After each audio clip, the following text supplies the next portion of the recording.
Well, welcome back everyone. This is Little Chaparro, or Little Short Guy in Spanish. Today I will be covering over the Seiko Prospex SRPL15. My previous video, please watch if you can. I mentioned that I'm late to the 62 Mas party, but in that video I glimpsed a little bit on this watch, the SRPL15, or the new Samurai that just came out, roughly about 6 to close to a year now at this point. But in one of my previous videos, one of the most watched videos that has over 1,000 views is the Seiko Turtle Marine Corps Strong. And I felt like I wanted to do a good comparison between the Seiko Turtle and the new Samurai that just came out from Seiko. And today's video, I will be covering is the new Seiko Prospex SRPL15, or the Samurai, the more refined Samurai at this point, is it Marine Corps Strong?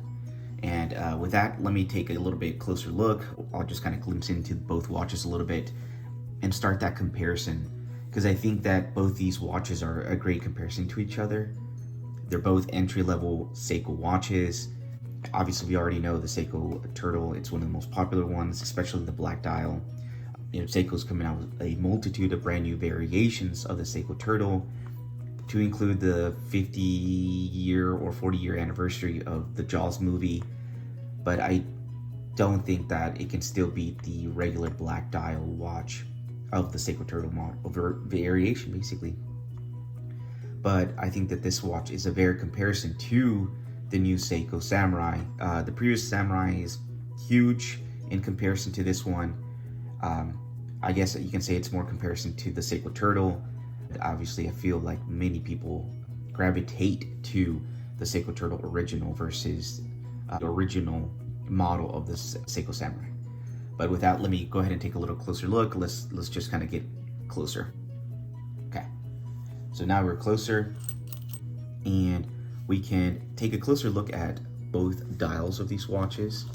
One of the things that I think I always love about the Seiko Turtle is the black matted dial on this one, and I love it. I don't know, it's really not, there's not a lot of watches within the Seiko catalog on their dive watches that kind of matches this black matte dial of the Seiko Turtle black dial version, or basically the black and white version. And it kind of gives you that old school Rolex Submariner black matted dial. Now it's kind of lacquered, but if you look at some of the YouTube, and if you look at some of the watch repair guys, some of the old school Rolex watches have this matted dial, almost like plastic, but a muted plastic dial. And the Seiko Turtle does have that same similar style, or kind of vintage look.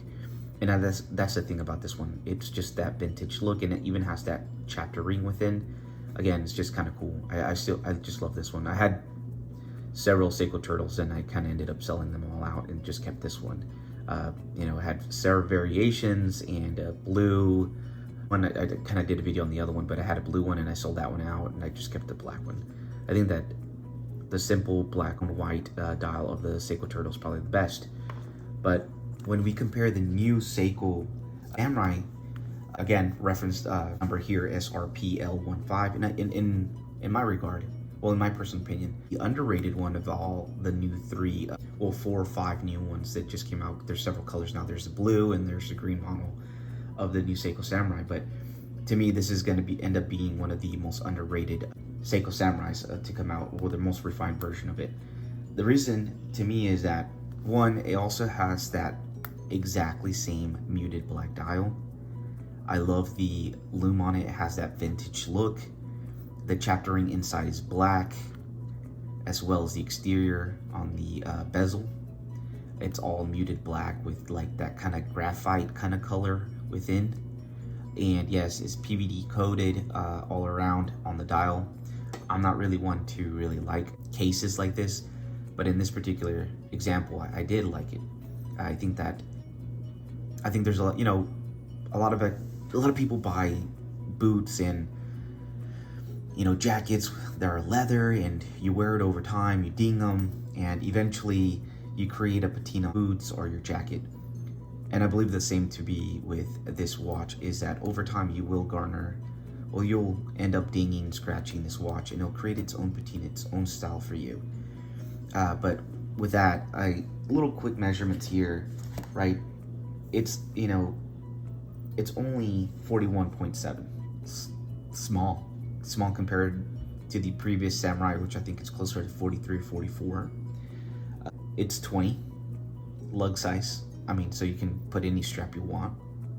It's only 12.3 millimeters thick. It's awesome. You can see a little bit of the Harlex crystal kind of just above the bezel. I don't have my calipers, but 49.5 is from lug to lug. I think it's kind of big. I mean, it's kind of larger apparently to lug to the Seiko Turtle, which is closer to 47, almost 48. I don't know if compared. I think they're roughly about the same. And the movement inside is your basic Seiko 4R35. The cool part on this one is ISO rating. They kept all their, I guess you could say, your indices there, but they moved the, I guess it's a new Seiko thing. They moved the date down to basically the 4 and 5 o'clock position. It's at least it matches the wheel, the date wheel matches the actual dial, so it doesn't really look like it's there. It almost looks like it doesn't have, it's a no date watch. But again, it does carry the 4R35, which is basically the 6R35, which is basically the 6R55, which is basically the NH35 or the NH38. It is basically the same movement, just a better hairspring, better, power reserve. Basically, it's the same movement, just slightly refined, a little bit. I don't know, Seiko could easily start jumping into like the Miyota 9039 or the Miyota 9015. You can start creating your 4 hertz movements. You could insert them in there, but again, we'll probably see another premium jump to those watches if they did. But now, what makes me feel like this one's the more underrated versus its original brother and sister, which was the SRPL13, which is the black dial with the bracelet, or the SRPL11, the red dial with the bracelet. Those are the more popular ones, but I think people have already kind of moved on from them, and obviously you can find them on secondhand on eBay. I got this one brand spanking new, basically under $300. So don't pay the full MSRP. I think this is by far the better entry-level position watch for Seiko. Obviously, we know that Seiko used to be the king of entry-level dive watches, but that's long gone. But when you compare to those with smaller wrist versus with larger wrist, I think this will outclass that one all day long. Again, that style's infamous. It's it's forever. But when it comes to, let's say, comparing it, is it Marine Corps strong? Yeah, I think so. This is by far better tactical than this one. And again, it's carrying that Harlex crystal. It's not sapphire, right? But it is, Seiko's proprietary Harlex crystal. It's pretty strong. I mean, you're gonna have to slam it against rocks. And if I was still in the Marine Corps, I'm not sure if you guys know that, but most, service members wear their watch inward as a way to, again, not scratch or damage their watches. Even if it is a digital watch, we tended to wear the watches inward. The reason being is that if you're doing something, or we're doing tactical, I don't know, some training or something out there, having it rotated inward is better to protect the watch from being damaged. And two, it's that when you're, holding your rifle or your gun or whatever, you can look down at your watch almost immediately. So it's kind of like an easy whoop, whoop, it's almost at the ready. If I was still in the Marine Corps, yes, this would probably be my watch that I would be wearing the most in the field, on every day. It's awesome. I love how it looks, the design, the curvature. It's pretty refined. It's sharp. There's no curvature, it's just sharp. You have those crown protections, something that not really the Seiko has. I mean, it's recessed in there, but this one has actual crown guards. And again, PVD coated. The only shiny part of the PVD coating is underneath of the watch, but not too much on the exterior. It almost looks like gunmetal or exposed stainless steel that you could almost rub off with some type of bristle. Hands are so much better than the previous Samurai. I do like the seconds hand, the needle thread, you know, kind of nice pointing sharp. The same thing with hands, the minute hands, the hourly hands. They have this kind of shield to sword type of feeling towards it, as well as the indices are much better. It kind of does look like it has like a sumo type 12 o'clock indices at the top. I do like that the 3, 6, and 9 have this, you know, separated triangle on the indices too. It's kind of pointing inward. It also has like the Seiko monster kind of biting. Again, I think it takes a lot of references from several of its siblings. I don't think there's anything in there that looks anything that's related to the Seiko turtle whatsoever, but I think it takes a lot from the sumo, the Seiko monster, and its original parent, the Seiko samurai. Again, the loom is up there. The loom is great. There's nothing to really argue on the loom. I mean, you can kind of see it that it's, you know, it glows really bright. It's green. If we turn the bezel, it does have that Seiko sponginess. A little hard. Not a lot of teeth there, but pretty good, actually. Pretty solid. And it does line up. There's a little bit of play, actually not too much actually. I'm actually pretty surprised. But there's a little bit of play. It actually does line up on this one. It drilled lug holes too as well to easily strap change. But I mean, if we do, is it Marine Corps strong? Yes. Is it better than the Seiko Turtle?